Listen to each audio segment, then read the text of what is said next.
साधना जो शब्द है उसका अर्थ हमने क्या बताया था? बस में करना। बस में करना।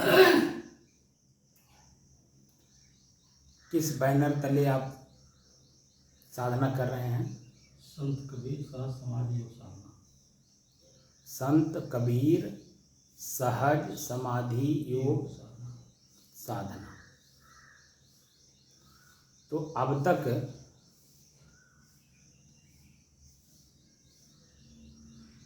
कितने चीज़ों को आप अपने बस में कर चुके हैं? जैसे स्थूल शरीर जी। स्थूल शरीर के जो पार्ट हैं, जी। आँख, नाक, कान, जीभ, हाथ, पैर, लिंग, जी।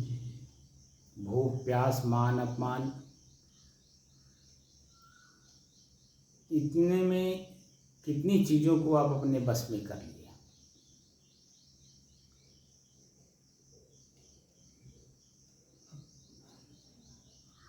बस में करने की कोशिश कर रहे हैं साहब, जितना हो पा रहा है। बहुत अच्छी बात।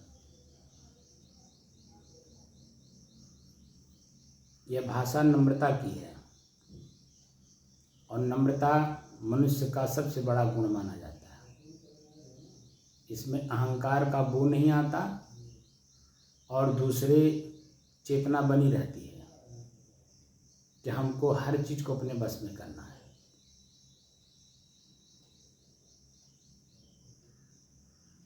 तो संत का क्या परिभाषा मैं बताया था? जो अपने को मतलब पार कर चुका हो, जो अपने शरीर के अंग और मन इंद्री को अपने बस में करके शांत चित्त भजन करता हो, उसे संत कहते हैं। कबीर शब्द का क्या अर्थ बताया था? काया वीर कबीर। क माने काया, वीर माने जीतना, जो अपने शरीर को ही जीत लिया हो। सहज का क्या मतलब? सरल। सहज रूप से, सरल रूप से।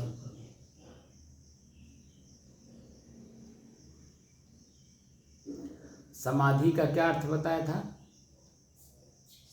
याद याद समाधान आदि सम्मान बराबर, दुख सुख में बराबर है। मने वो शरीर का हो, स्थूल शरीर का, या स्थूल शरीर के इंद्रियों का कोई कष्ट सुख हो, दर्द पीड़ा या आनंद की अनुभूति हो, उनमें सम रहना। दूसरे मानसिक जो सूक्ष्म शरीर है, उस सूक्ष्म शरीर को और स्थूल शरीर के इंद्रियों में जो कष्ट पीड़ा दर्द आनंद सुख प्रसन्नता, इन दोनों पहलुओं में जो सम हो, वो समाधि। ठीक। योग का क्या मतलब हुआ? क्या बताया? जोड़ना, अपने से जुड़ना, अपने आप से जुड़ना कि मैं कौन हूँ। और लास्ट में शब्द है साधना। बस में करना। इन सब को भी अपने बस में करना। या तो चेतना में रह करके हम लोग सब काम कर रहे हैं ना, संत कबीर सहज समाधि योग साधना कर रहे हैं चेतना में। और चेतना किसका गुण है? प्रकृति का गुण है। प्रकृति का। किस प्रकृति का गुण है? अग्नि तत्व का।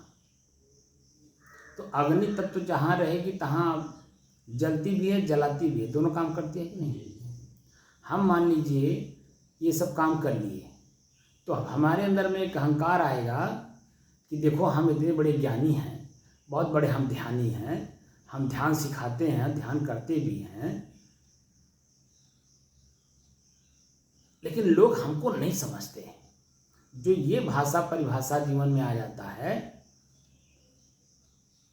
ये अग्नि का रूप है। स्वयं भीतर से आदमी जल रहा है, हमको लोग नहीं समझ पा रहे हैं। जैसे जितने ज्ञानी लोग हैं पारिवारिक हो, सामाजिक हो या किसी भी तरह का हो, आप उन्हें देखेंगे कि उनके अंदर में एक भाषा चलती है। वो कैसे, अभी जैसे उस बच्चे से मैंने क्या कहा, मैं तो बिल्कुल सहज भाव से कहा कि बर्तन अपने ही सामने और अपने खुद खोज खोज के ले गया है। ठीक है, यही शब्द मैंने कहा कि खुद ही ले गए हैं, यही शब्द का प्रयोग किया हूँ। और इनसे कैसे गलती हो गई भाई? सामान दूसरे का क्यों आप ले गए? प्रश्न होगा ना, दूसरा आदमी प्रश्न करेगा, जब आपके सामने सारा बर्तन था, वो भी बर्तन उसी के सामने वहीं बार चबूतरे सब कुछ रखा हुआ था, और उसी में से छांट करके ले गया। और जब वो लेने आ रहा, जिसका है वो लेने आ रहा है, अब देख रहा है ये तो मेरा है ही नहीं। वो कह रहे हैं मेरा उस पर गामा लिखा होगा या राम तीरथ लिखा होगा। बेचारे पढ़े लिखे हैं नहीं, तो वो कह रहे हैं कि या तो राम तीरथ लिखा होगा या तो जो है गामा लिखा होगा। अब उसमें लिखा है राम राम, अब कैसे उनको दे दें? आपको भी मैंने कहा था कि एक बार जरा उनके यहाँ पता कर लीजिएगा कहीं। इससे पहले बताए थे, तुम्हें बताए थे, तो वो ना बदला ना ले गया ना। कहा था कि हम बदल लेंगे, वहाँ तो कोई दिक्कत नहीं है, जैसे हमारे यहाँ से वहाँ नहीं, वो तो ठीक है। किसी का भी बर्तन अगर देखिए, ईमानदारी तो यही कहती है कि तत्काल से उस काम को करे, बाद में आदमी भूल जाता है तो बदल जाता है कि नहीं। जितना बड़ा भगोना ये ले गया है बालक, उतना ही बड़ा भगोना मेरे पास था जब मैं यहाँ आया था। ठीक है, और यही लोग जो है सब लोग ले गए, भंडारा करते रहे करते रहे करते रहे, हमारे भगोने को एकदम छोटा कर दिए बदल बदल के। अब बताइए हम किसका सर फोड़ने जाए? तो आदमी अगर ईमानदार है, सब काम छोड़ करके वो काम करता है, मन में जिसके किसी प्रकार का कोई कुभाव में नहीं है। तो बात समझे? अब तो बेचारा जब वो लेने आया है, आज जब उसको पता चला ये मेरा नहीं है, तब ना वो खोजी कर रहा है। और उस समय में आप ला करके अगर वो भी वही लेके चला जाता तो उसको मैं दे देता, भैया तुम्हारा जैसा भी रहा तो नया है, ले जाओ। आप धरे रहते हुई तो बदलाव आ गया कि नहीं आ गया? जिसका सामान था उसका बदलाव आ गया कि नहीं आ गया? ये सब की जिक्र क्यों कर रहा हूँ? ये मानसिक स्तर का निम्न स्तर है। बात समझे ना? हम अपने आप को ज्ञानी बनते हैं, वो सभी भाषा क्या बोला उसने कि खाली भेष का अंतर है। क्या तो वही है। अरे भेष का अंतर तो है, लेकिन ये भेष बनाया किसने? आखिर समाज में रहने वाले लोग ही तो बनाए। जो जैसा कर्म करता था, पहले कर्म के आधार पर ही उनका नाम बदल जाता था। उनका जो लोग जो काम करते थे, आम आदमी फलाना के पास चल जा, हो देखा हुआ काम वो करा ला, आदमी वही है, लेकिन उसका कर्म क्या है, वो कर क्या रहा है, उसी अनुसार से उसका तो भाषा बदला। जो जाति बनी वो जाति उसी कर्म के आधार पर बना। ये नहीं कि उसी में जन्म ले, नहीं, कर्म के आधार पर उसका नाम पड़ गया था। तो जो जैसा कर्म करता था, अब बताइए काम कौन सा कर रहा हो और तुलना किससे कर रहा है? भाई चेतना तो सबकी एक जैसी, चींटी से लेके मनुष्य तक सबकी चेतना एक जैसी है, क्योंकि सभी जीव हैं। लेकिन उनके कर्म देख करके न भाव बदलते हैं। आप बता दीजिए, मैं एक संत के रूप में हूँ, लाल कपड़ा पहनता हूँ, ठीक जी, और मैं जा करके दारू की दुकान पर दारू खरीदूँ, मीट मांस मछली की दुकान पर जा करके मीट मांस मछली खरीदूँ, क्या समाज इसे एक्सेप्ट करेगा कि ये साधु हैं? भाषा तुरंत बदल देगा कि नहीं? अरे ये साधु नहीं, ये तो सवाधु हैं।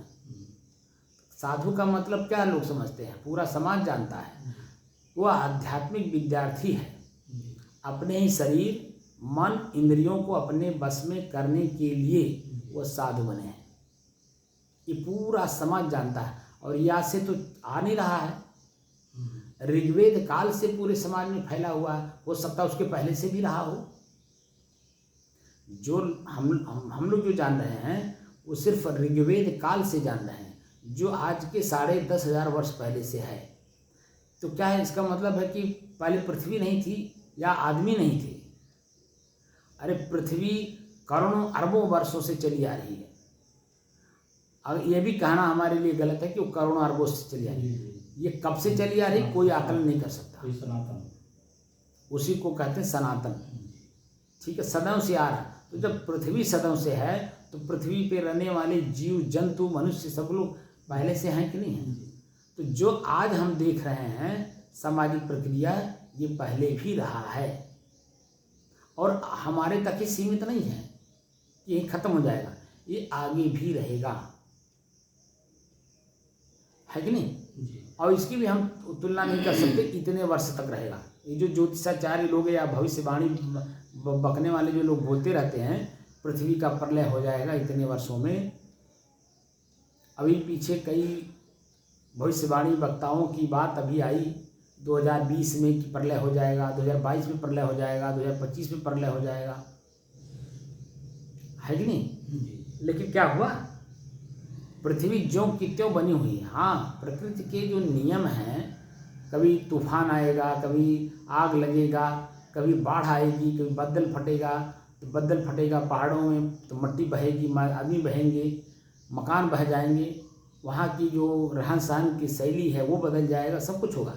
लेकिन सृष्टि का जो नियम है वो यूं बना रहेगा। हर ग्रह के अंदर में गुरुत्वाकर्षण है। जब आप भूमंडल में जाएंगे तो वहाँ देखेंगे कि हर ग्रह के अंदर में गुरुत्वाकर्षण है। हर ग्रह एक दूसरे को पकड़ करके रखे हैं, तो वह अपने आप में ऐसे चलता रहता है। पूरी ब्रह्मांड एक दूसरे के पूरक बन करके चल रहे हैं। मनुष्य चाहता है मुक्ति, ज्ञान उसको जरूरत है मुक्ति के लिए। जब से जन्म लिया है और जब तक उसके मन में मुक्ति का भाव नहीं आया है तब तक तो वह भी जी रहा है, खा रहा है, बोल रहा है, समाज में चल रहा है, उठ रहा, बैठ रहा है, सामाजिक प्रक्रियाओं में कहीं परिपक्व हो रहा है, कहीं परिपक्व है, कहीं अपरिपक्व लोग भी हैं, वो भी जन्म धीरे धीरे परिपक्व हो रहे हैं। तमाम तरह की चीज़ें हैं। लेकिन मुक्ति किससे चाहिए? जब परिपक्वता प्राप्त कर लेता है जीव, यानी 40 साल से ऊपर, जब उम्र हो जाती है 40 साल, उसके ऊपर जैसे जैसे उम्र बढ़ती है मृत्यु की ओर, वैसे वैसे मनुष्य भयभीत होता जाता है। सही है गलत? ये सही है। 40 साल तक तो वो एकदम बिल्कुल निर्द्वंद रहता है और ये समझता है कि मुझे मरना नहीं है, मैं मरूंगा नहीं, और उसी भाव में रह करके वो कार्य करता है जो उसके मन में आता है, सब कर डालता है, अच्छा भी करता है, बुरा भी करता है, और उसका परिणाम भी उसके सामने, कोई जल्दी मिल जाता है, कोई देर से मिलता है, लेकिन मिल जाता है। 40 साल से जब ऊपर होता है, धीरे धीरे अपनी ही क्रियाओं को पढ़ता है जो उसने किया है, बार बार उसी का याद आता है। 5 साल से लेकर के और 30-35 साल की अवस्था तक अपना कर्म आदमी नहीं पढ़ पाता है, पढ़ता भी है लेकिन जब उसका परिणाम सामने आता है तब। अच्छा परिणाम आ गया तो नहीं पढ़ेगा, बल्कि उसी के बारे में बोलेगा कि मैं ऐसा किया। लेकिन जब वही कर्म उसका खराब हो जाता है और जब उसके साथ ही समाज के लोग दुर्व्यवहार करते हैं, तब वह पढ़ता है कि अगर ये कर्म मैं न किया होता तो आज स्थिति हमारी ऐसी न होती। तो ये तो 35 साल के अंदर की बात है, कर्म करने के बाद ये सब परिणाम आता है।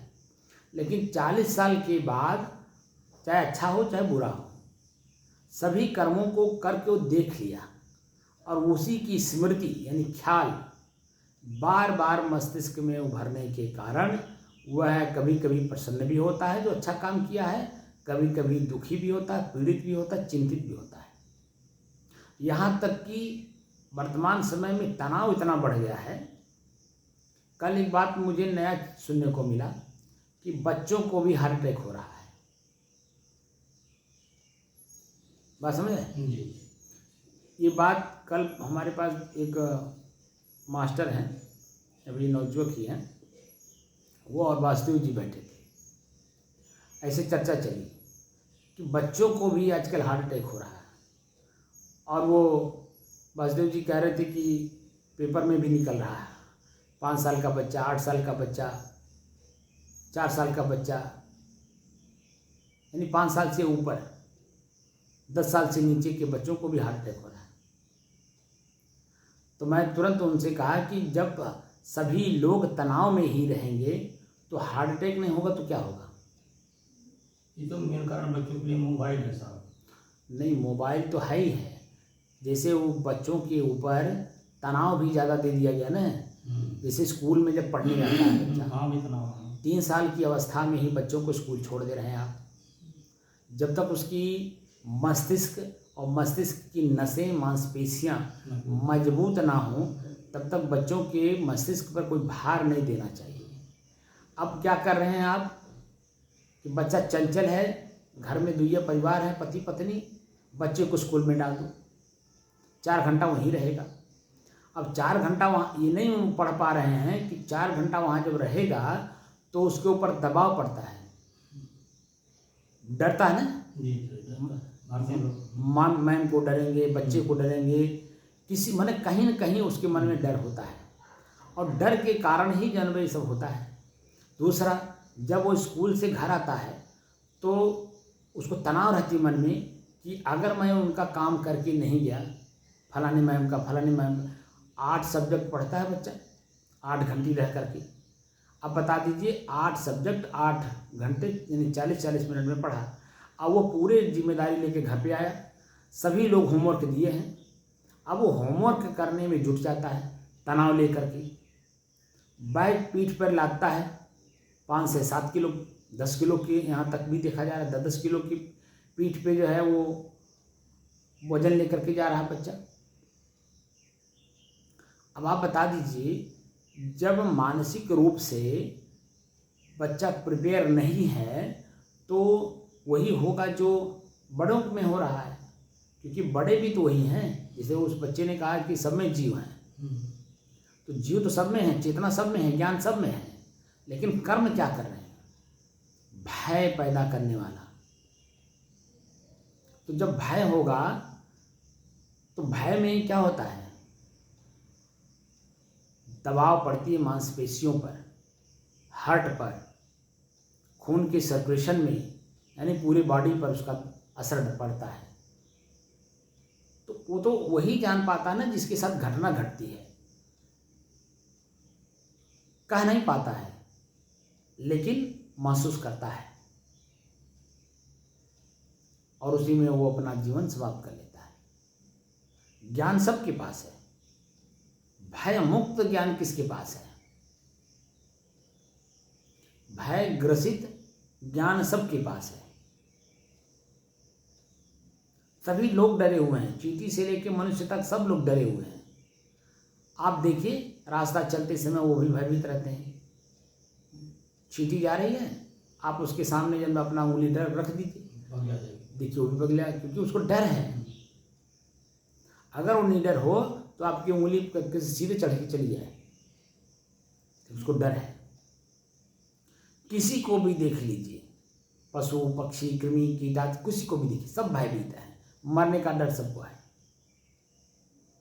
निर्भीक ज्ञान किसको है? वो निर्भय हो। और उसके लिए भगवान कृष्ण ने गीता में कहा है, अभयम सत संशुद्धि। सत्य माने हृदय सबके पास है, सबके हृदय अपना अपना काम कर रहे हैं अपने अपने संस्कारानुसार, लेकिन सत्य संशुद्धि की बात कर रहे हैं, यानी हृदय को संशुद्धि विशेष रूप से शुद्ध करने की बात कर रहे हैं। तो विशेष प्रकार से शुद्ध करने में ही समाधि लगती है। हम सुख और दुख, पाप और पुण्य, हानि और लाभ, डर और निडर सबसे अलग होकर के मध्य का रास्ता अपना करके जो चलता है, विचार पूर्वक रहता है, वही निर्भीक होता है। अध्यात्म नित्या विनिवृत्ति कामा, अध्यात्म में वह नित्य प्रतिदिन दोनों टाइम, तीनों टाइम, चारों टाइम, यहाँ तक कि जैसे 5 वक्त की नमाज मुसलमानों को पढ़ने के लिए आप देखते होंगे पढ़ते हैं, ऐसे ही हमारे यहाँ भी हमारे धर्मशास्त्रों में 5 वक्त मंदिर में जाके पूजा पाठ साधना करने की बात कही गई है। बात समझ रहे हैं? क्यों? जितना अध्यात्म नित्या विनिवृत्ति काम, विशेष रूप से विनिवृत्ति कामा, काम वासना को जीतने की बात कर रहे हैं।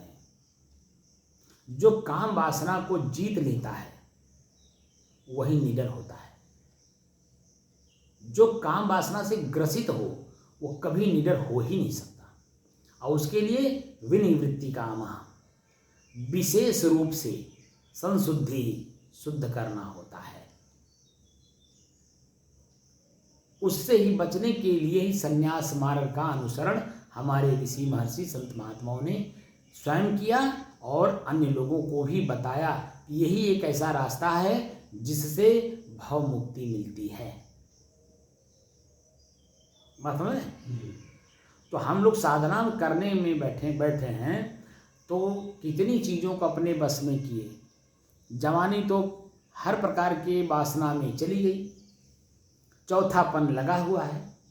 चौथेपन में बार बार अपने ही किए हुए कर्मों का ख्याल होता है, जिसमें मन कष्टित होता है, पीड़ित होता है, दुखी होता है भीतर भीतर, और वही कष्ट पीड़ा हमारे शरीर पर भी असर डालता है।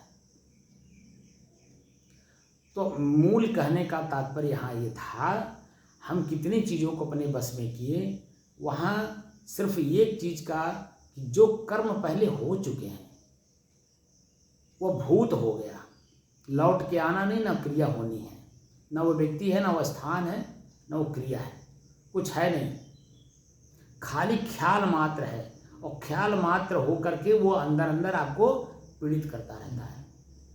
तो क्या ख्याल आपके बस में हो रहे हैं, यानी ख्याल नहीं हो रहे हैं?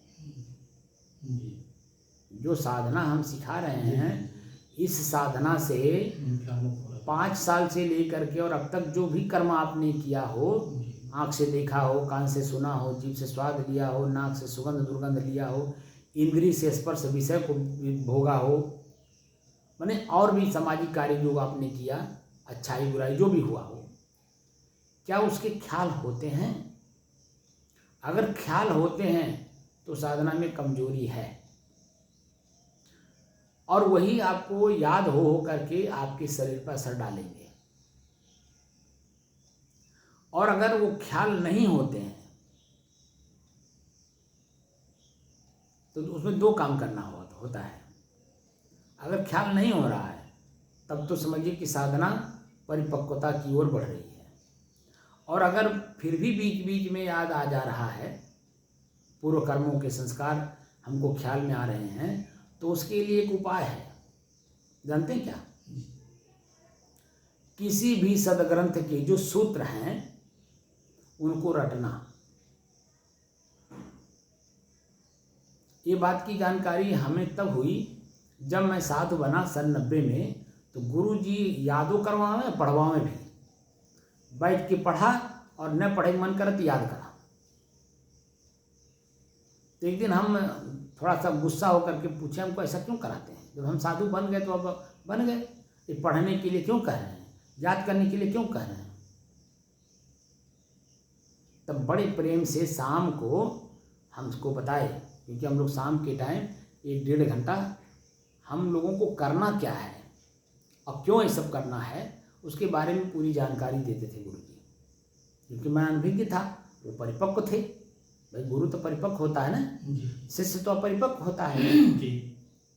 तो हमको ज्ञान दिए, कहें देखो पूर्व के संस्कार अगर अभी भी रह जाएंगे साधु बनने के बाद भी, तो आप साधु नहीं बन पाए, उसमें सिर्फ कपड़ा रहेगा। आपकी इच्छाएं तो यथावत बनी रहेंगी, इसलिए पूर्व संस्कारों को अगर मिटाना है तो नए संस्कार मस्तिष्क में डालने पड़ेंगे। तो उदाहरण उन्होंने दिया पेटी का, अटैची का, बक्सा का, कि अगर पहले से कपड़ा भरा रखा हुआ है और नए कपड़े उसमें डालने हैं तो पुराने निकालने पड़ेंगे ना, तभी तो वो जगह होगा और उसमें नए कपड़े पड़ेंगे। और फिर जहाँ कहीं भी आप जाओगे तो नए कपड़े ही निकाल करके पहनोगे। लेकिन पुराना ही लेकर के आप कहीं जा रहे हैं तो जहाँ जाएंगे वहाँ पुराना ही कपड़ा निकाल के पहनेंगे आप, तो लोग आपको क्या समझेंगे? वही चीज़ है कि जो भीतर से संस्कार पहले के हैं वही संस्कार से संस्कारित रह जाएंगे। आप कहीं सत्संग में जाएंगे, भंडारा में जाएंगे, संत मिलन होगी या भक्तों से मिलन होगा या कुछ लोग आपसे ज्ञान चाहेंगे तो क्या बताएंगे आप? वही जो पूर्व के संस्कार हैं उसी को आप बोलेंगे। धर्म ग्रंथों का चिंतन कहीं नहीं हो पाएगा, न लोगों को आप करा पाएंगे। इसलिए इसको याद करना बहुत जरूरी है। तो हमने उनकी बात को, क्योंकि मैं शिष्य था तो मेरा काम ही है कि गुरु के बताए हुए शब्द पर चल करके उस चीज का अनुभव करना जो कराना चाहते हैं। हमने जो बात उन्होंने कहा मैंने मान लिया, तो हम भी रटने लगे। क्योंकि वास्तविक बात है कि अगर आप नई चीज़ अपने मस्तिष्क में नहीं डालेंगे तो पुरानी ही बार बार याद होगी। अब पुरानी याद हो करके कभी खुश होंगे, कभी प्रसन्न होंगे, कभी आनंदित होंगे, तो कभी कभी पीड़ित भी होंगे। तो जितनी भी प्रसन्नता आपने कमाई थी वो प्रसन्नता हल्की सी पीड़ा में भी खत्म हो जाएगी। जैसे आपने देखा होगा अभी चैत वैसाख में पूरे समाज के लोग अपने अपने क्षेत्र में, अपने अपने खेत में गेहूं बो रखे हैं और सब खुशहाल हैं। गेहूं कट रहा है, गेहूं कट रहा है, गेहूं काटना है। लेकिन एक माचिस का चिंगारी, माचिस की तिल्ली की चिंगारी सैकड़ों बीघा जला के खाक कर देता है। अब आप बता दीजिए कि जो उस किसान जिस किसान का खेत जला होगा उसके मन की पीड़ा आपने अनुभव किया होगा? क्योंकि कभी आपका भी खेत जला होगा कि नहीं? नहीं जला है तो इसका अनुभव नहीं कर पाए होंगे कि किसान का जलता अनुभव होता, नुकसान हो जाता है, परेशान होता है। तो कितना वो परेशान होता है, क्या खाएंगे, जल गया पूरा। बहुत बड़ी पीड़ा होती है ना। हर बात को सोच करके देखो, फलाने का कर्ज देना है, लड़की का ब्याह करना है, घर बनवाना है, मट्टी पटवाना है, ये कर, जो उसके मन में कल्पना रहती थी वो सारी कल्पना वहीं ध्वस्त हो गई और वो भीतर भीतर पीड़ित होता है। ऐसे ही बहुत सारी प्रसन्नता, आनंद, शोक, उत्साह, उमंग कितनों कमा लीजिए, एक छोटी सी मन की पीड़ा सबको ध्वस्त कर देती है। उसी को बैलेंस बनाए रखना ये समाधि है। क्या है? बैलेंस बनाए रखना। जो उसको बैलेंस बनाए रखता है वही समाधि में है। वह उसे नहीं पता है कि मैं समाधि में हूँ, लेकिन वो क्रिया उसको बताती है कि वह समाधि में है। क्योंकि सम धन आदि, तो आदि और व्याधि यानी सुख और दुख, तो किसके सुख दुख होते हैं? शरीर के थोड़ी होते हैं, वो मन के होते हैं। और मन ही मानता है हमारे अनुकूल हो गया तो हम बड़े सुखी हैं, हमारे प्रतिकूल हो गया हम दुखी हैं। इन दोनों के मध्य में स्थित रहने वाला वो समाधि में है। अब इसी समाधि को हम लोगों को निर्विकल्प समाधि में ले कन्वर्ट करना है, यानी बदलना है। संकल्प विकल्प मन में ना उठने पाए।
अपने ही चंचल मन को अपने ही बस में करके एकाग्रता, स्थिरता एवं स्वयं अपने आप में शांति का अनुभव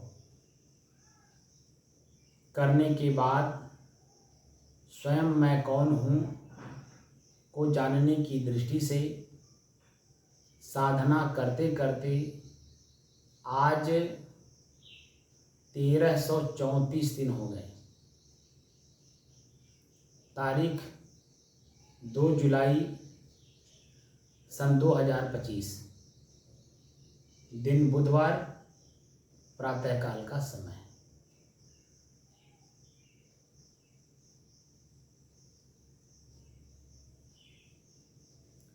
तो समाधि और निर्विकल्प समाधि, फिर उसके बाद निर्बीज समाधि। तो निर्विकल्प समाधि का मतलब हुआ, एक होता है विकल्प, जैसे आपने संकल्प लिया खेती करना है, ठीक, तो प्रश्न आप ही के मन में उठेगा या आपके बच्चों में मन प्रश्न होगा कि खेती कैसे करेंगे। तो विकल्प आप बताएंगे ना कि खेत अपने पास है ही है, तो जोताई फलाने से करवा लेंगे, उनके पास ट्रैक्टर है, जो कि उस व्यक्ति से आपकी कोई वार्तालाप नहीं है कि हमारा खेत जोते ना, हाँ उसने हाँ मुकारी भरा या नहीं भरा, कुछ नहीं पता। सिर्फ आपने कहा कि फलाने से खेत जुतवा लेंगे क्योंकि उसके पास ट्रैक्टर है, वो जोत देगा। फलाने से बिया ले लेंगे क्योंकि उनके पास बिया भंडार है रखा हुआ है, उनसे ले लेंगे। फलाने से खाद ले लेंगे, फलाने का वहीं बगल में बोरिंग है, उनसे पानी चलवा लेंगे। फलनियाँ हैं, उन्होंने की निराई कर दी हैं। फलनियाँ हैं, उन्होंने कटाई कर दी हैं। फलाने हैं, उनके पास थ्रेसर है, वो दाँ देंगे। सब कुछ करके घर में आपका अनाज आ जाएगा, खेती हो जाएगी। ये हो गया विकल्प। तो संकल्प आपने लिया खेती करना है, तो प्रश्न उठ गया कि कैसे करेंगे, तो इतनी व्याख्या आपने कर डाला।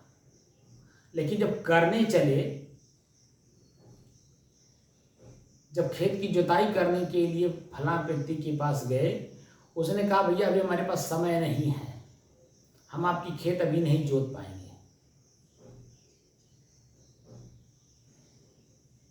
तब मन में कैसा भाव उठता है?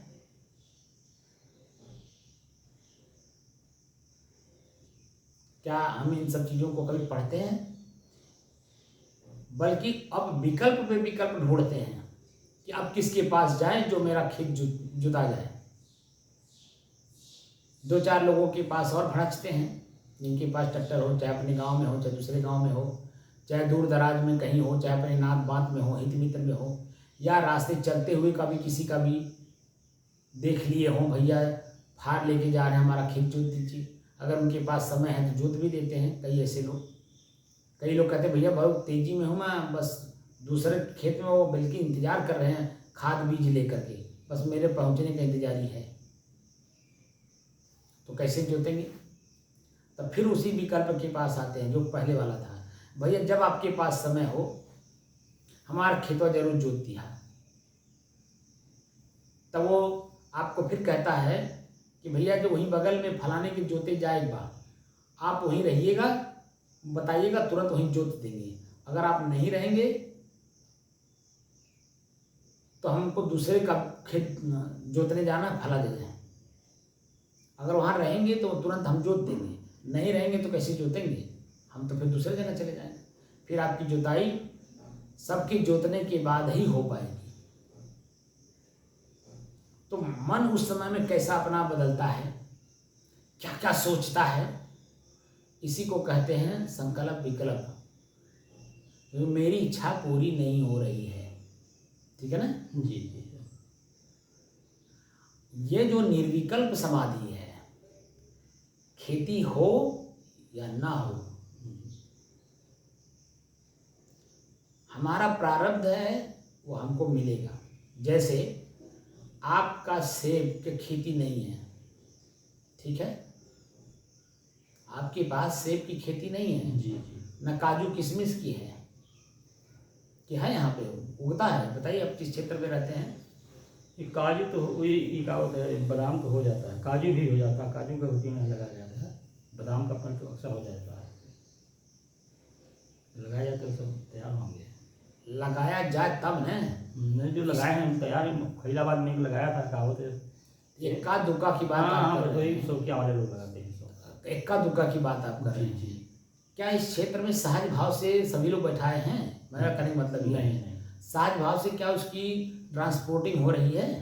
नहीं हो रही है ना, क्योंकि सहज भाव में नहीं हो रहा। सहज भाव में आपके यहाँ आम होता है जी। इमली होती है, आपका जामुन होता है, अमरूद होता है, मैंने इन सब चीज़ों का जो भरमार है वो आप देखने को मिलते हैं हर जगह। लोग कहीं न कहीं अपने मन से भी जामा रहता है, लोग बैठाए भी रहते हैं। लेकिन जहाँ भी सेव होता है, आपके प्रारब्धानुसार ट्रांसपोर्टिंग के माध्यम से देखिए आप तक पहुँच जाता है कि नहीं? इतनी ऊंची सोच हम लोग नहीं रख पाते। खेती हो या ना हो, शरीर है, प्रारब्ध है, तो अन्न देखिए कहाँ कहाँ से आ जाता है। अभी जो रूस और यूक्रेन का जो लड़ाई चली है, इसमें पता चला है कि गेहूं की आयात हम लोग यूक्रेन से करते थे। यूक्रेन में खेती बहुत अच्छी होती है, वहाँ से जो है लोग ट्रांसपोर्ट करते थे अन्य देशों में। हमारे यहाँ से वहाँ जाता था, वहाँ से यहाँ आता था, तो हमारे यहाँ से क्या जाता है, वहाँ से क्या आता है? ये तो आयात निर्यात की बात हो गई। तो वो प्रारब्धानुसार आपका जो हिस्सा जहाँ है वो आपको मिलेगा। जैसे खेत का जो अन्न था गेहूँ, वो पूरा का पूरा जल गया तो नष्ट हो गया ना जी। क्या उसी के साथ आप भी दफन हो गए? जो खेत का किसान है, मालिक, क्या वो भी दफन हो गया उसी फसल के साथ? नहीं नहीं, वो तो जिंदा है ना। जी। तो क्या उसके मन में जो प्रश्न उठा कि साल भर खाएंगे क्या, तो क्या वो खाने के लिए उसको कोई लाला पड़ा है? बल्कि वह हमसे ज़्यादा अच्छा खा रहा है, क्योंकि जाके मेहनत मजदूरी कर रहा है जी। और अच्छे से खा रहा है। कहीं किसी चीज़ की कमी नहीं है। जब तक आप शरीर में हैं, आपका प्रारब्ध यथावत बना हुआ है, वह आप तक समय से पहुंच जाएगा, समय से आपके मुख में भंजन हो जाएगा। वो जो हम झूठ मूठ का अपना संकल्प विकल्प लेके घूम रहे हैं, यही हमारे तनाव का कारण बनता है। इसी तनाव से मुक्त होने के लिए सब साधन बताए गए हैं। ये सब रिसर्च हैं, हवा में नहीं मैं बोल रहा हूँ।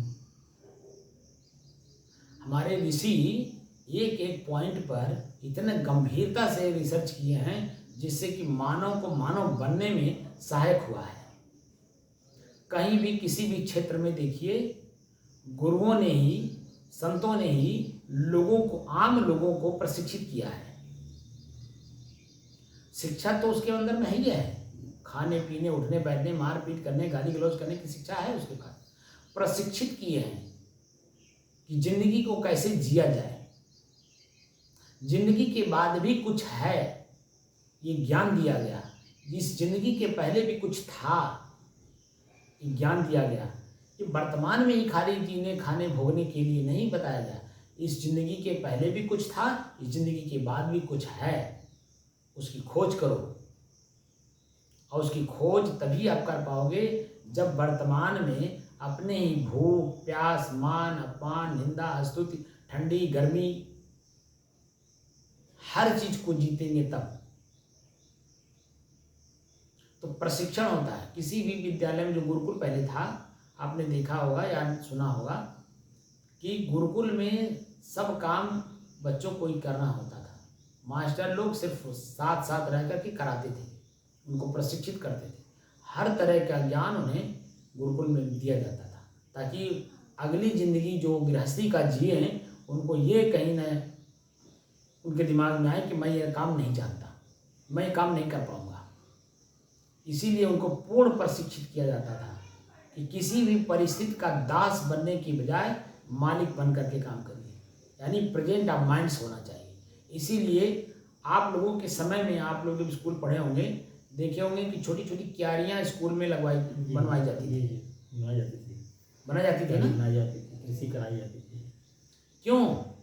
ये सब क्यों कराया जाता था? प्रशिक्षण के लिए। प्रशिक्षण के लिए। किसी भी चीज को ज्ञान मतलब थ्योरी, साथ साथ प्रैक्टिकल भी कराते थे। कैसे खेती करेंगे, कौन सी खेती कब, कैसे और किस तरह से होती है, उसको क्या क्या जरूरत है, उस सब आपको समय से दिखाया जाता था। क्योंकि माता पिता हम लोगों को ही करते थे, वह भी देखते थे और उसको जाके करते थे। तो उससे कि अपने अंदर में स्टेमिना जागृत होती थी और करने की क्षमता बढ़ती थी। तो धीरे धीरे धीरे धीरे बच्चों को हर कला सिखा दी जाती थी। आज स्थिति है यह है कि सिर्फ वो किताबी कीड़ा बन करके बच्चे रह जा रहे हैं, प्रशिक्षित नहीं हो रहे हैं। शिक्षित जरूर हो रहे हैं लेकिन प्रशिक्षित नहीं हो रहे हैं। तो जब तक प्रशिक्षित नहीं होंगे तब तक उस थ्योरी का क्या मतलब है, आप बताइए। तो तनाव का कारण बनेगा कि नहीं बनेगा? आज हर बच्चों के अंदर में जो देखा जा रहा है तनाव, तनाव के कारण ही हार्ट अटैक हो रहा है। तो हम लोग जो साधना कर रहे हैं वो अपने ही मन की गति को रोकने के लिए कैसे रोका जाएगा। मन की गति यह है कि संकल्प कर लिया खेती करना है, अब उसी में प्रगति करेगा। कैसे करें खेती, किसके पास जाएं कि बीज मिल जाए, किसके पास जाएं कि वो हमारा खेत जोत दे, ये प्रगति उसमें हुई। सब कुछ करने के बाद जब फसल कट के आई, प्रगति वहीं खत्म। फिर भी तो आप हैं। वो अन्न प्रतिवर्ष जब में आप दोनों सीजन में, एक सीजन में गेहूं, एक सीजन में धान पैदा करते, अब तक 74 साल की उम्र बीत गई। क्या उससे आप संतुष्ट हैं? ना। शरीर निर्वाह के लिए तो हो रहा है। जी। शरीर निर्वाह के साथ साथ और भी जो आपके मन में कल्पना है वो भी उससे पूरा हो रहा है। जी। तो क्या उससे हम संतुष्ट हैं? नहीं ना। संतुष्टि कहाँ मिले?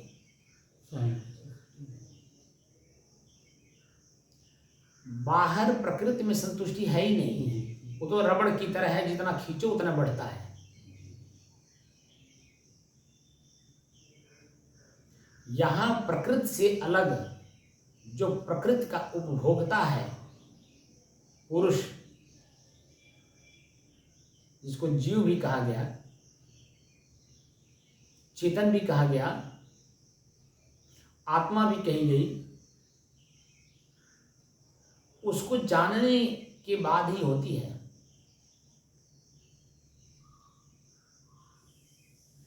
और उसके लिए हर प्रकार का प्रशिक्षण आपके जीवन में होना अति आवश्यक है। आपको मैंने बताया था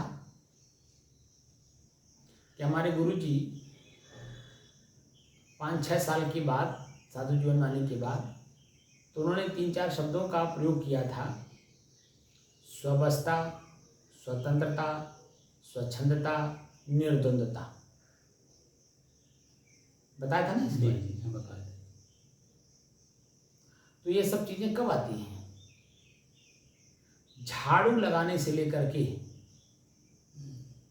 और ध्यान साधना तक की पूरी कला जिसके जीवन में होगा वही स्वबस भी होगा, स्वतंत्र भी होगा, स्वच्छंद भी होगा और निर्द्वंद भी होगा। क्योंकि अंतःकरण में कोई द्वंद्व नहीं है कि मैं क्या खाऊंगा, कहाँ रहूंगा। इसीलिए ठंडी, गर्मी, भूख, प्यास, मान, अपमान सब कुछ को सहन करने की क्षमता उसके अंदर में, उस साधु के अंदर में गुरु महाराज पूर्ण रूप से अनुभव करा देते हैं। इस काम को करने के पहले भी हो, काम करते समय भी हो और काम करने के बाद उसका फल मिल रहा है तभी भी आपको। जैसे हम भूख जीत रहे हैं तो भूख जीतने के पहले भी मैं था, भूख जीतते समय भी मैं हूँ और भूख जीतने के बाद भी हूँ। जैसे मैंने उदाहरण दिया था आपको कि चाय छोड़ दिया मैं, तो चाय जब नहीं पीता था तभी भी मैं था, चाय पीने लगा इक्का दुक्का तो भी मैं था, महंत बना तो भी मैं था, महंत बनने के बाद 30-35 कप चाय प्रतिदिन पीना पड़ता था तभी भी मैं था, और आज 8-10 साल हो गया मुझे चाय छोड़े तो भी मैं हूँ कि नहीं हूँ? बोलिए। सही है। अनुभूति क्या हो रही है? प्रश्न ये है, चाय जब मैं नहीं पीता था तो जिस अवस्था में मैं था, आज वही 7-8 साल के बाद मुझे महसूस हो रहा है, क्योंकि चाय की कोई इच्छा नहीं हो रही है, चाय की मन में कोई कल्पना नहीं हो रही, ना हमारे मांसपेशियों में चुनचुनाहट हो रही है, ना खराई हो रहा है, ना खराई के चलते खांसी हो रही है, जुकाम हो रहा है, बुखार हो रहा है, कुछ नहीं हो रहा है। अब तो जब मैं पानी भी पीता हूँ तो मुझे भीतर से महसूस होता है कि मैं जल पी रहा हूँ। बात समझ रहे? तो वो जो अनुभूति हो रही है, एक हमें आनंद की अनुभूति हो रही है। जब चाय पीने के पहले जो आनंद की अनुभूति हमारे शरीर में था, उसकी कीमत मैं नहीं समझा, तो चाय पीना शुरू कर दिया किसी के कहने से या किसी के पिलाने से, चाहे भले हमारे माता पिता ही क्यों ना रहे हों। लेकिन जब मुझे महसूस हुआ कि चाय गलत हो रहा है, और समाज को भी जब मैं देखा, समाज को भी पढ़ा, तो पता क्या चल रहा है कि चाय की वजह से भूख मर जा रही है, भूख नहीं लग रहा है।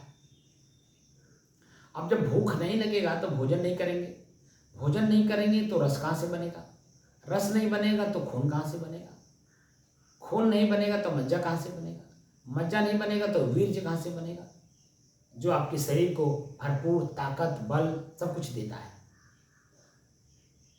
ब्रह्मचर्य में आपने देखा होगा, आपके वैष्णव संत में भी ब्रह्मचर्य जो पालन करते हैं, वो ब्रह्मचर्य पालन करने की मतलब यही है कि आपके शरीर का जो वीर्य शक्ति है शरीर में रहना चाहिए, भरपूर रहना चाहिए, इसलिए कि उसी से हमारे शरीर में हर तरह की ऊर्जा मिलती है। आँख से देखने की रोशनी भरपूर रहती है, कान से सुनने की क्षमता भरपूर रहती है, पैर से चलने का भरपूर ताकत रहता है, हाथ से काम करने का, मन में उत्साह उमंग हर प्रकार की क्षमता बनी रहती है वीर्य को अपने शरीर में यथावत बनाए रखने से। तो उसके लिए 25 साल तक, यानी 5 साल से लेकर 25 साल की अवस्था तक, यानी 20 साल गुरुकुल में रहने की बात कही गई थी। ब्रह्मचर्य पालन करिए।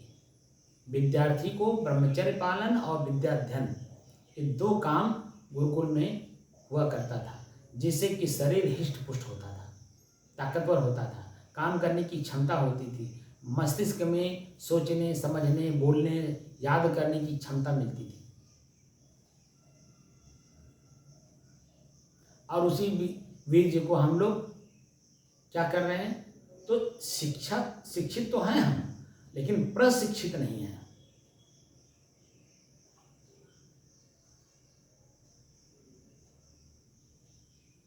तो प्रशिक्षित हुए वैज्ञानिक, जिसको थ्योरी और प्रैक्टिकल के बारे में बताया जाता है, थ्योरी तो हमको मिल जा रही है, लेकिन हम शारीरिक रूप से, मानसिक रूप से और आर्थिक रूप से, सामाजिक रूप से देखिए हम कितने कमजोर होते जा रहे हैं। जो बच्चे पढ़ाई कर रहे हैं उनको आप देखिए कितना एकांगी रूप से वो होते चले जा रहे हैं। उनको न माता पिता से कोई मतलब रह जा रहा है, ना अपने परिवार के किसी सदस्य से कोई मतलब रह जा रहा है। जब अपने माता पिता और परिवार से ही कोई मतलब नहीं रह जा रहा, तो समाज के अन्य लोगों से कहाँ से आपको संबंध रह जाएगा? सब तोड़ रहे हैं, नहीं तोड़ रहे हैं। तो एकांगी होकर के देखिए, भले वो नौकरी पा जा रहे हैं या कुछ कर ले रहे हैं, लेकिन उनको पूरी जिंदगी आप देखेंगे कि वह तनाव में जी रहे हैं। हर काम को उनको अपने अकेलापन में करना पड़ रहा है। दूसरे के साथ संबंध बना करके चलने का भी प्रशिक्षण होता है। पति पत्नी में भी तनाव हो जा रहा है, डाइवोर्स दाखिल हो रहा है, और न जाने क्या क्या घटनाएं हो रही हैं। अभी कल पेपर में निकला हुआ था कल में था या परसों में था, 9 बच्चों की माँ। कल में था ना, दैनिक जागरण में।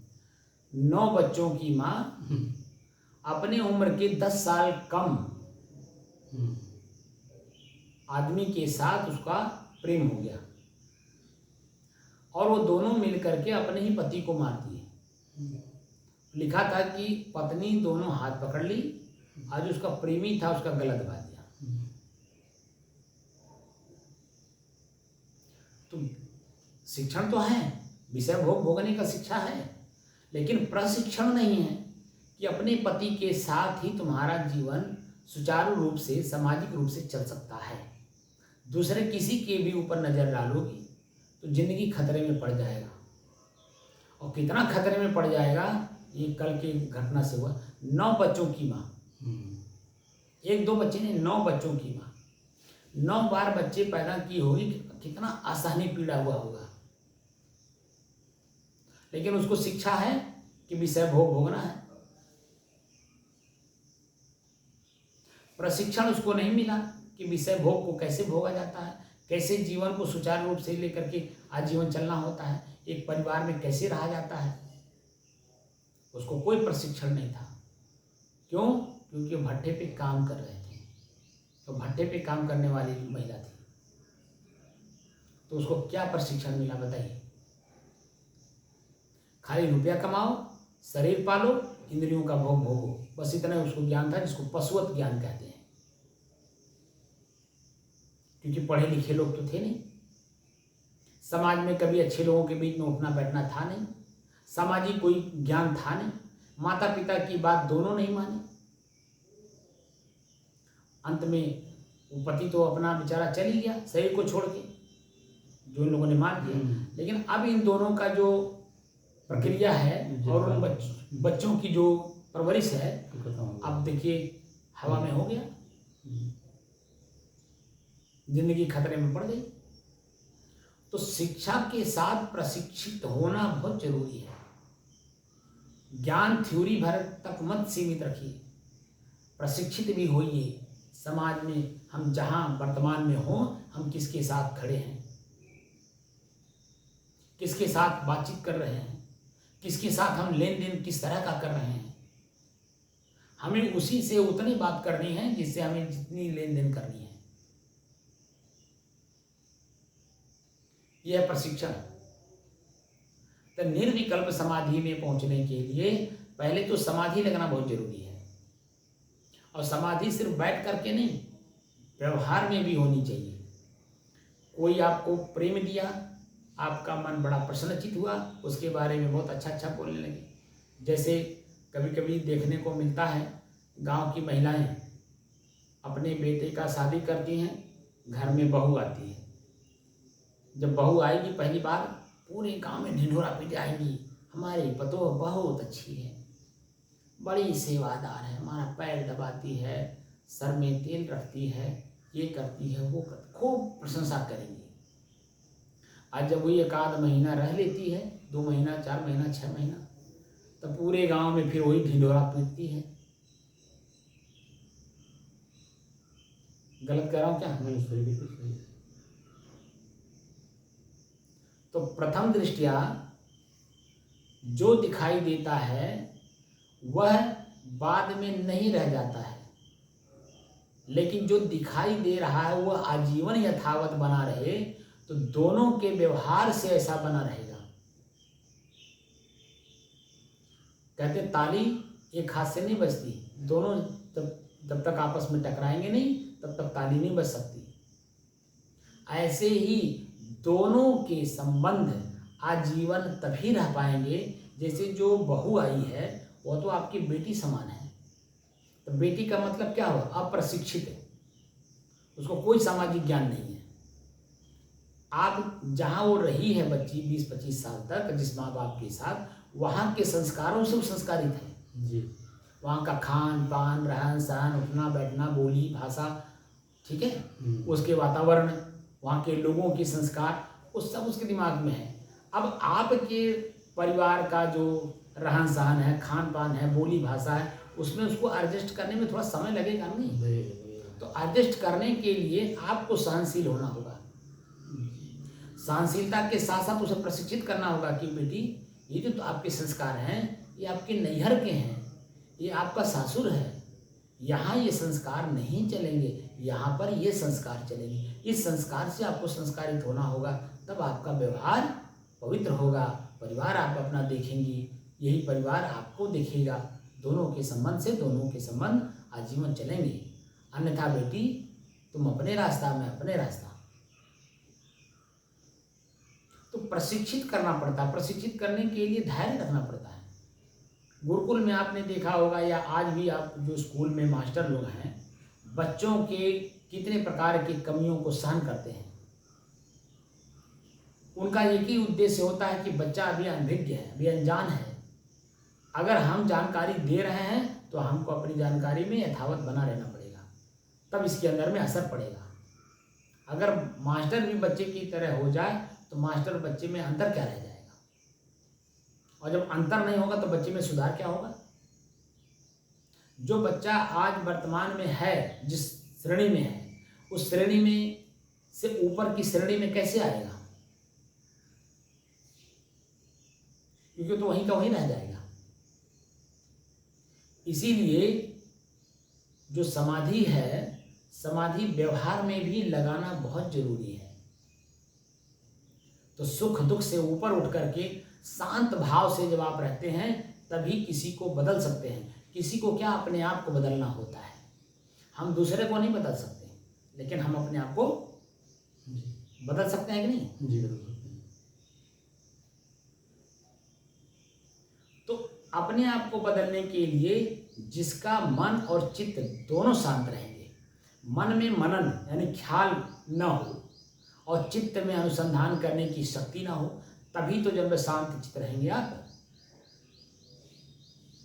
तो उसके लिए क्या करना होगा?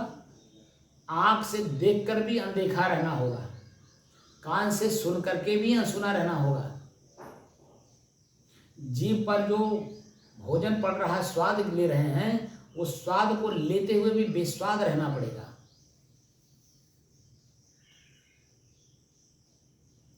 तब जा करके आप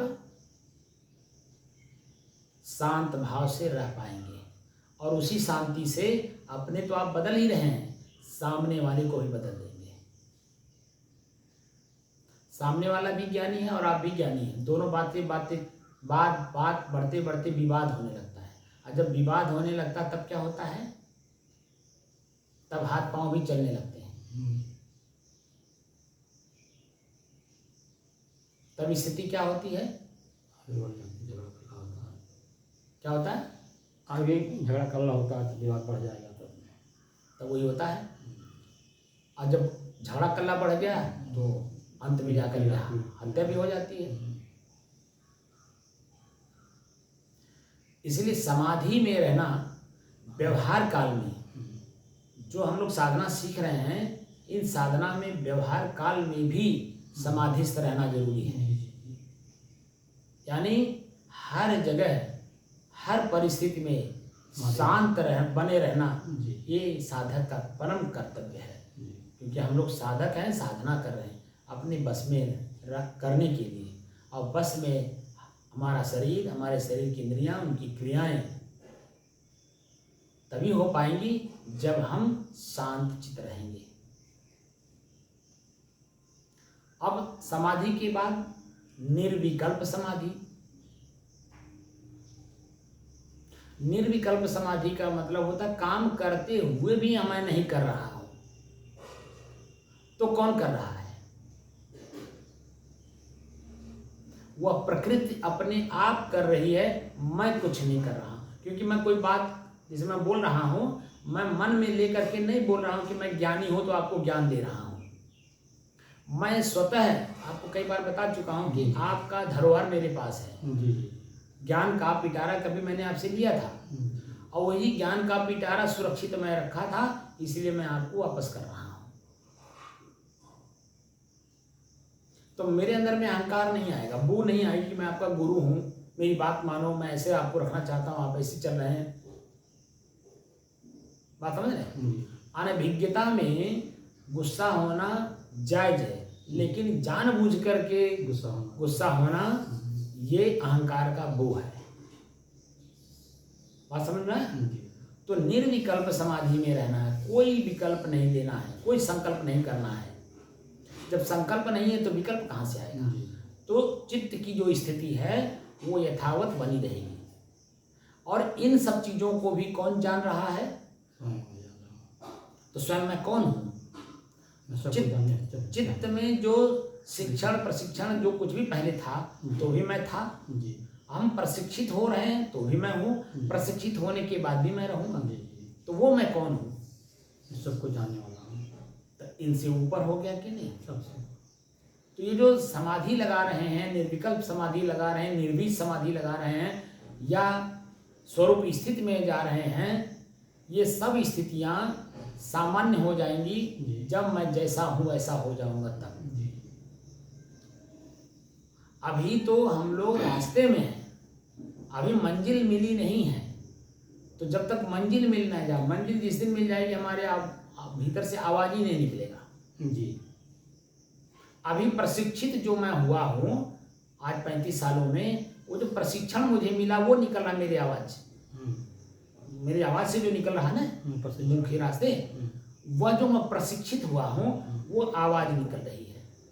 अब प्रशिक्षण से ऊपर जब मैं हो जाऊंगा तो आवाज भी बंद हो जाएगी। बात समझ रहे जी।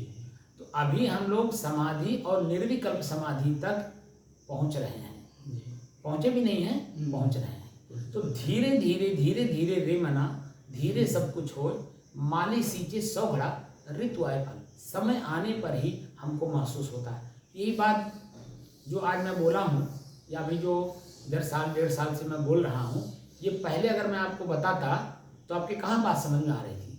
समझ में आ रही थी कुछ,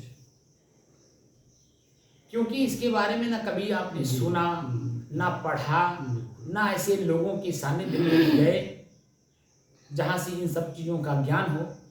नहीं साहब, जाते तो रहे, लेकिन साहब वो जैसा बताते रहे वैसे कि यहाँ जाइए ये होगा, जैसे साहब मैं क्या कह रहा हूँ वो बात नहीं समझा जी। स्वरूप स्थिति का ज्ञान कराने वाले नहीं, कोई नहीं, ये मैं कह रहा हूँ। स्वरूप स्थिति नहीं, हम शब्द सुने साहब। भटकने वाले के पास आप भले चले गए, उन लोगों ने वो खुद भी भटके हुए थे। स्वरूप स्थिति साहब यहीं आकर हम जान पाए कि स्वरूप स्थिति कोई शब्द है, तब फिर मतलब सबको किसी पहले कुछ मालूम नहीं था इसके बारे में।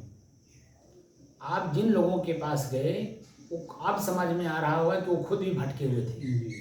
तो जो जैसा रहता वैसे ही तो बताएगा कि फलाने के पास गए तो उनका कटर आके हमारा खेत जोत दिया, आप भी जाइए वहाँ। ये वो प्रशिक्षण नहीं दे रहा है कि आप भी ट्रैक्टर खरीदने में सक्षम हैं, आप क्यों नहीं ट्रैक्टर खरीद रहे हैं, क्यों दूसरे के पास जा रहे हैं आप?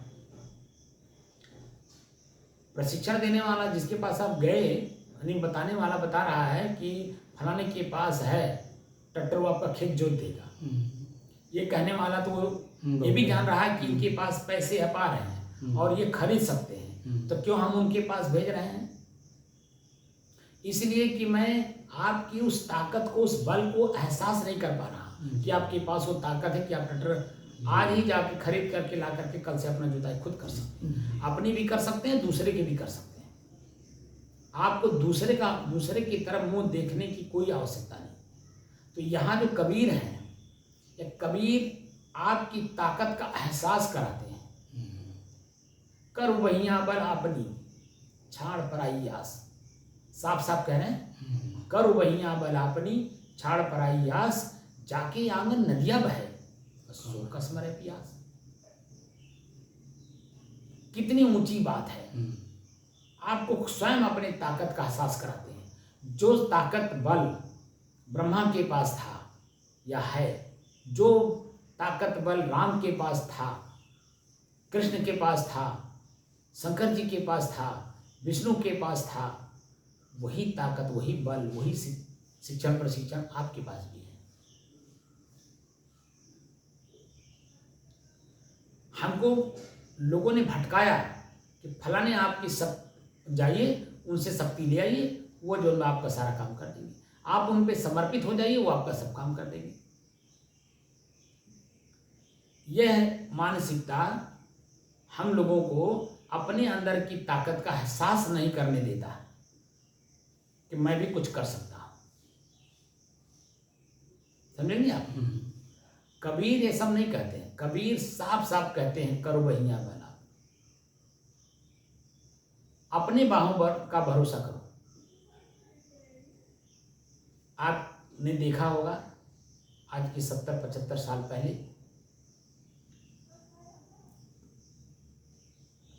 जब हमारे पास कोई संसाधन नहीं था, देश आजाद हुआ था, देश में गरीबी थी, संसाधन जो हमारे पास थे वो कुदाल थे, हल और बैल थे,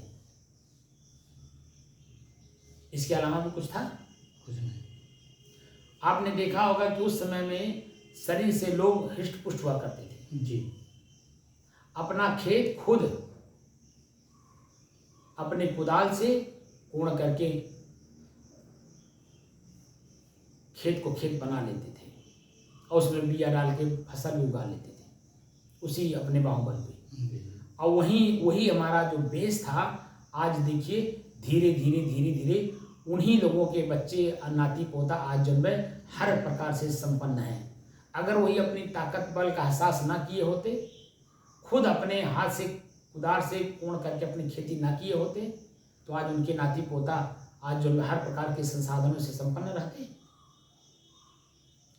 नहीं रह पाते, क्योंकि वो गरीब थे तो गरीबी ही रह जाती और उसी गरीबी में आपके नाती पोता भी रह जाते, क्योंकि आपने अपने बाहुबल का भरोसा नहीं किया। जिन देशों ने देश आजाद होने के बाद अपने बाहुबल का भरोसा किया, वह देश देखिए कितनी तरक्की कर गए। और जिन लोगों ने दूसरे के ऊपर आश्रित रहे, फलाने आएंगे हमारा कल्याण कर देंगे, फलाने आएंगे हमारा कल्याण कर देंगे, आज वह दर दर की ठोकर खा रहे हैं, कटोरा लेके भीख मांग रहे हैं, यहाँ तक कि दूसरे के चंगुल में फंस करके अपनी पूरी जनता का, पूरे राष्ट्र का हानि पहुंचा रहे हैं। ऐसा भी देखने को मिल रहा है कि नहीं जी। तो अपने हमारे कबीर साफ साफ कहते हैं, कबीर नहीं कहते, हमारे ऋषि कहते हैं। ऋग्वेद काल से लेकर के और अब तक सीधे सीधे संत लोग एक ही बात कहते हैं, ऋते ज्ञानान न मुक्ति, बिना ऋत के ज्ञान के मुक्ति संभव नहीं है। वो किसको ज्ञान दे रहे हैं? क्या शरीर को दे रहे हैं? शरीर का उपभोक्ता जो शरीर में है मालिक, उसको दे रहे हैं। ऋत यानी प्रकृति, प्रकृति यानी शरीर, शरीर की क्रियाओं को पढ़ो, कब कौन सी क्रिया कब उत्पन्न होती है, कैसे उत्पन्न होती है, किस रूप में उत्पन्न होती है, इसको पढ़ो, खुद पढ़ो। क्रोध उत्पन्न होता है, क्यों उत्पन्न होता है? आंख ने देखा, क्रोध उत्पन्न हो गया, कान ने सुना, क्रोध उत्पन्न हो गया, लोभ जागा, आंख ने देखा, लोभ जाग गया, कान ने सुना, लोभ जाग गया।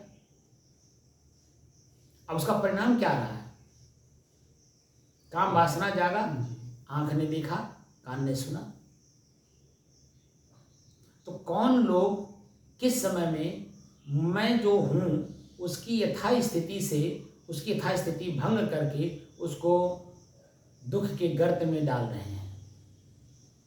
तो दुख नाम की वस्तु पर जो खोज हुई हमारे भारत के ऋषियों ने की, उसमें साफ साफ अंत में पाया आपका अपना शरीर ही दुख का कारण है। इसीलिए उन्होंने कहा कि शरीर से मुक्ति लीजिए। किससे मुक्ति लेने की बात कही? अपने शरीर से। यह शरीर एक पिंजड़ा है, एक जेल है। इस जेल में मैं जेल किया गया हूं इच्छा के अनुसार। इच्छाएं, वासनाएं, कल्पनाएं मुझे जेल कर रखी हैं। सदगुरु कबीर कहते हैं कि 10 द्वारे का पिंजरा, तामे पंछी पौन, रहबे को अचरज है, जात अचंभ कौन। अरे मैं इसमें हूं, ये आश्चर्य है। तो हूं क्यों? क्यों? इसलिए कि वासना है, इच्छाएं और कल्पनाएं हैं। इन्हीं इच्छाओं, वासनाओं, कल्पनाओं को अपने जीवन से निकाल देना और मैं जैसा हूं वैसा अपना अभ्यास कर लेना निर्विकल्प समाधि में आता है जैसा, रहे तैसा, कहें कबीर विचार। ठीक है ना। जी।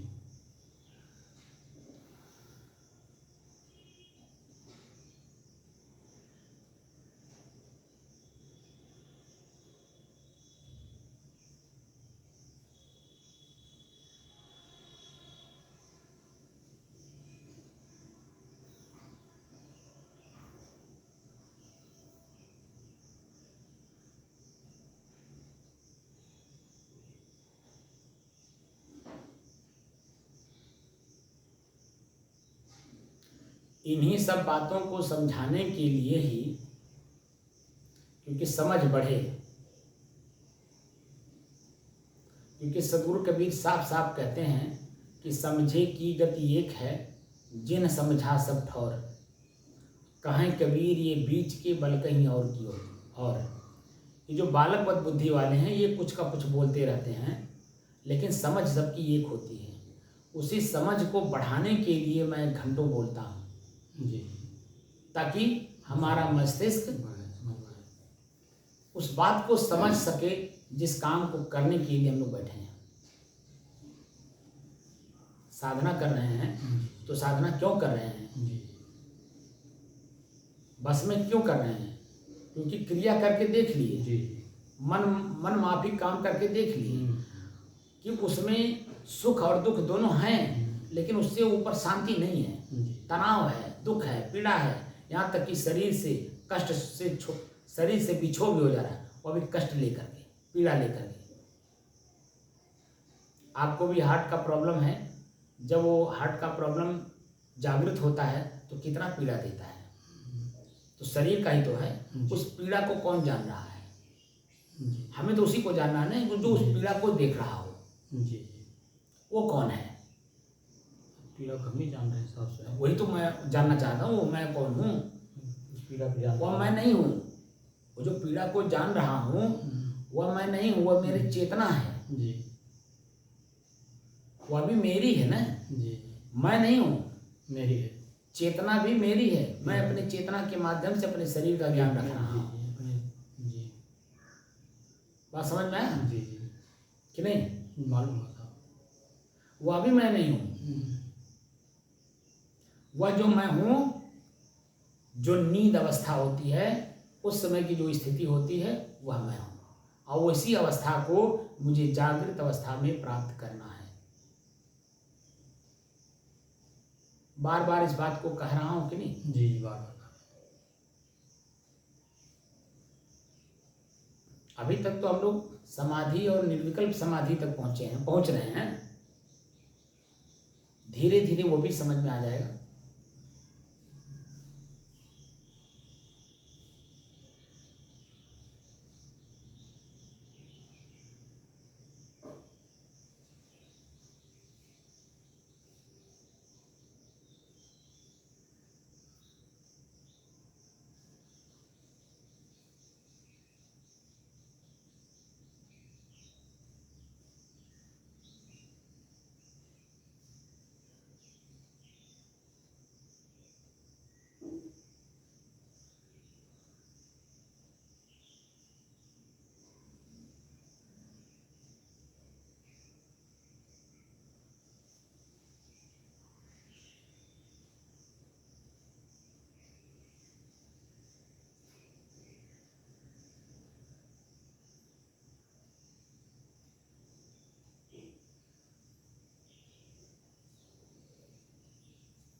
बंद कर दीजिए।